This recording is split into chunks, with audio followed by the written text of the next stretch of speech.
Thanks for asking. So over the past day, I've absolutely been blown away by Devin. Like, I mean, seriously, Devin is the coolest thing I've seen since I started doing software development, and it can basically transform any tasks that I have and turn them into actionable items and execute on them. But there's a big problem. Sometimes it takes minutes or even hours to execute on these tasks, and the problem here is that it's executing each of these tasks serially. So task number 1, task number 2, task number 3.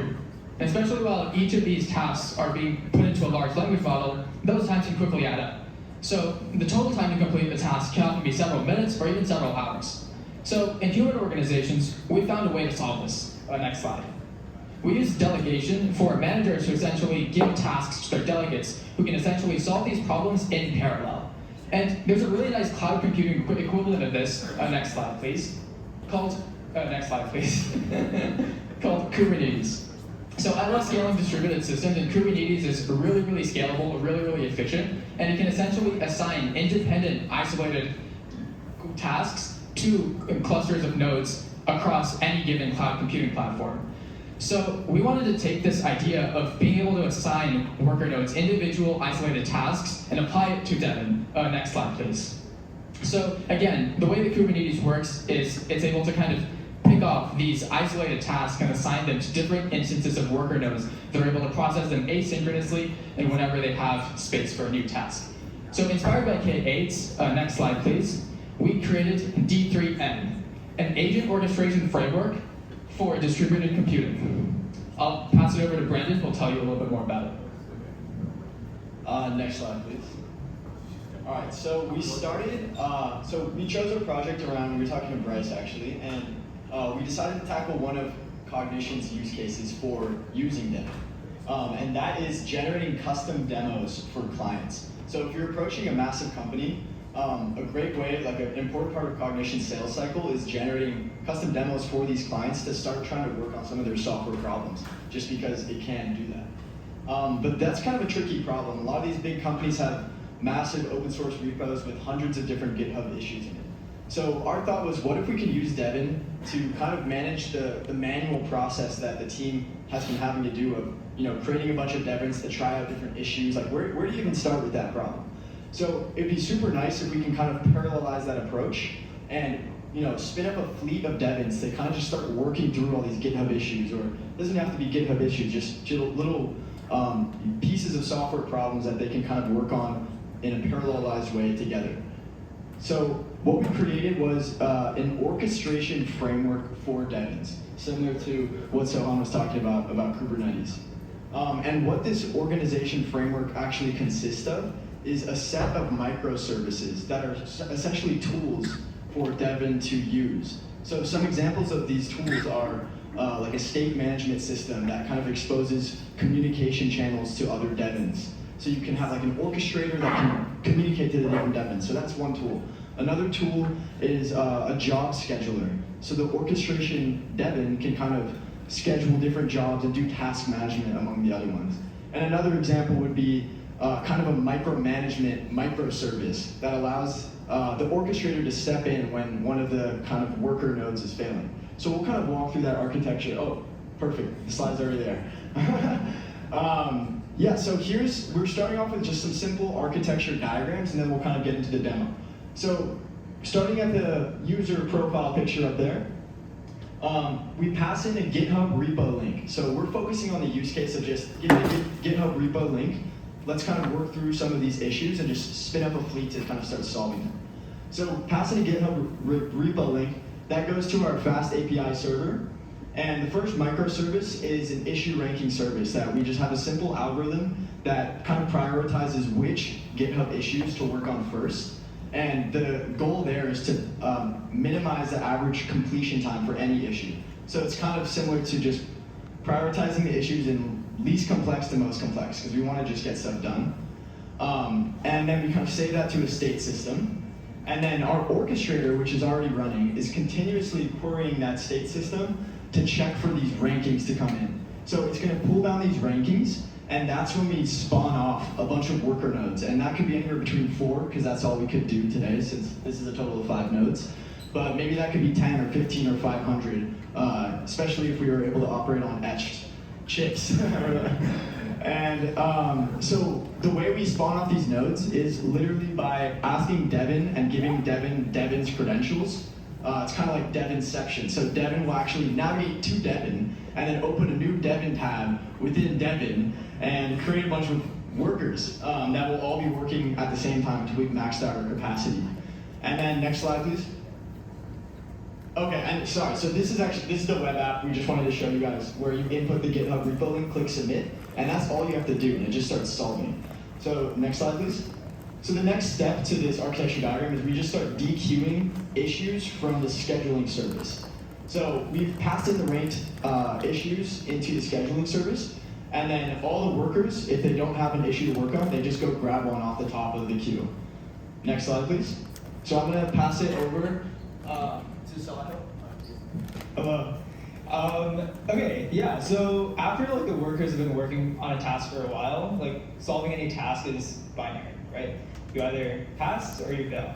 So in the case that that Devin, a worker node Devin is successful, that's great. It's going to mark this issued task in our S3 bucket, which is our state. It's going to mark that task as successful, and it's going to send the user an email saying that it actually was able to complete this task successfully. And yeah, that's pretty much it. But next slide, please. And as you can see, this is how the PR looks like. We also have an image that will probably be shown later of the email message that you get, which is basically what the GitHub issue is and how it and like what it did to solve it. Next slide. Cool. So what happens in the case that a Devin node fails? So this is like a very possible issue. You know, like an issue could have been really hard to solve. So in this case, it will again go through, find what issue this corresponded to in our S3 bucket. It will mark that as failed. And it will also provide some context. So for example, it will not only provide the issue that it was currently working on, it will also provide the playbook that it used to solve this issue, and its best reason as to why this issue was failed to solve. So now, remember that orchestrator that we had spawn children earlier? Well, it doesn't just spawn children, it actually goes through and looks through the S3 bucket periodically, trying to find failed issues. And once it finds a failed issue, it will actually rehash or try to make a better playbook and re-queue this in our S3 bucket so that once another child node becomes available, it can actually look through the S3 bucket for a queued task and use that playbook to solve the issue again. And it will try to solve it better. And, all right, cool, yeah, I'm back up. So you know, the reason why it's really cool that we can use Devin, aka the orchestrator, to do this is because Devin is like pretty good at reasoning, is really good at planning. So now that we even like give it more context to plan better, we can actually hopefully like create a better play for one of the child nodes to like finish this task more efficiently and hopefully more accurately. But you know, as a failsafe, we have limited the number of entries or the number of failures to 2 times. So after 2 consecutive failures, we actually terminate this job and we just move on to the next task. It was probably just too hard for Devin. So this is kind of how we handle the failure feedback loop.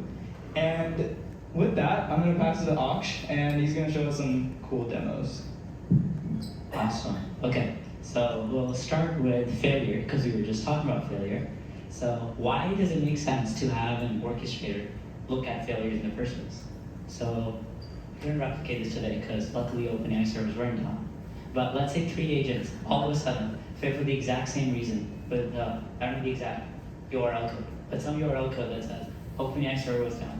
An individual agent doesn't have a lot of recollection of why exactly it's failing. But if you see like similar patterns that pop up, maybe you observe them like the genetic algorithm we were just talking about, but just like really identifying these small signals shared across a lot of different agents, and use that to basically grow the signal and improve our playbooks. The second thing that was pretty cool when we were trying to solve issues was, actually, I have a quick question. Who here thinks that they know everything that Devin does? Yeah, we didn't either. So we were trying to like spend a lot of time figuring out how to figure out how it keeps tracks of all its errors. And then we just ask Devin, make a log of everything you do, then condense that log into like a summary of how you can fix it. And we got a little bit of inspo from Cognition folks, so I'm not going to take all the credit for it. But luckily, it generates both an action plan for how you solve it, and then it just gets rerouted to that super orchestrator node again. So if you could play that.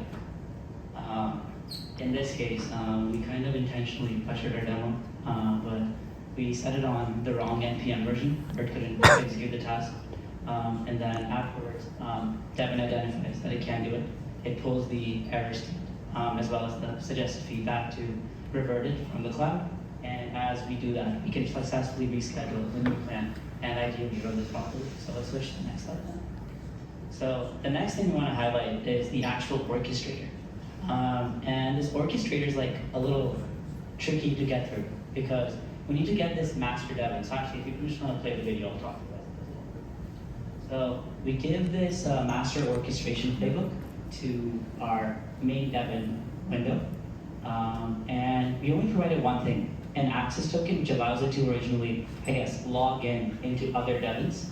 And once it does that, I'll let it go right here. What it's slowly going to do is it's going to spin up additional windows within Devin browsers and upload a secondary playbook, which is customized to each of the tasks that these Devins have to do. And all of this is going to be pulled again from like the same cloud server that we created. And they're all going to spin up to do a lot of different tasks. So in this case, you're going to see we're going to spin up 3 different agents. Unfortunately, we couldn't scale to more agents again because of the 5 node limitation. But we're really excited about what's coming on the next slide. So,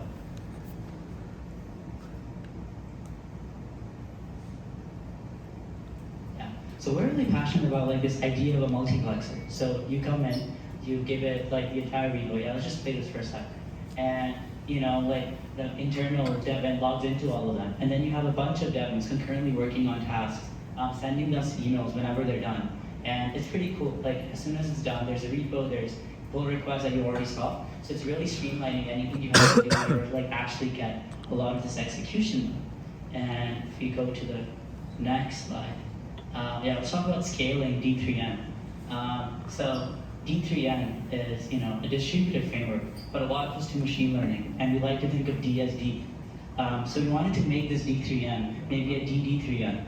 So we're really excited about this world where you have a master Devin controlling 5 Steves, or controlling 5 Dianas, or controlling another set of like 5 different agents, which just recursively grows to like a really powerful system. So let's switch on to the next slide, and we can kind of talk about how this might work. So maybe you have the CEO in an organization who wants to talk to the marketing team, the finance team, and the software engineering team. So those are like pretty distributed tasks that all work independently. And then each of these managers have individual agents or like their engineers who want to work for them. So they distribute tasks onto them. And now, because engineers are surprisingly empowered today, we can upload to our own interns or Devins, which I guess we were the interns for the first of the hackathon. Just like empower these agents to do a lot of work on our behalf and ideally concurrently. So with that, let's switch on to the next thing, just to like get a quick sense of like what the ultimate user experience looks like. So you obviously like go to the page, you upload your actual task, and then once you're done, you get a bunch of really nice PRs telling you, hey, your task has been done. You can hop onto like the actual pull request or the issues page and see that all these things are completed. And if you click on the next page, you might have done already. Yeah, let's just click on the D3N run page. So I'll take questions at that point if anyone, or actually the URL, if you're able to click on it, look. Yeah, sweet. So right now we don't have a lot of Devins to go about this task, but hopefully Cognition solves that problem for us really soon. We're really excited about a future where like the inference cost decreases, and Etched is probably going to solve that problem for all of us too. So the main thing is like what comes in and unites all these people. Luckily, Prod did this in terms of the event that brought these companies together, and we're hoping that D3N can do this in sense of what actually brings these together over a distributed heterogeneous layer. So yeah, that's all. Thank you. What about Mercor? You were so right, actually. So it turns out we're hiring a lot of like people to do a lot of tasks, right? So where are we going to get our marketing folks? Because okay, Devin's powerful, but not quite an expert in marketing yet.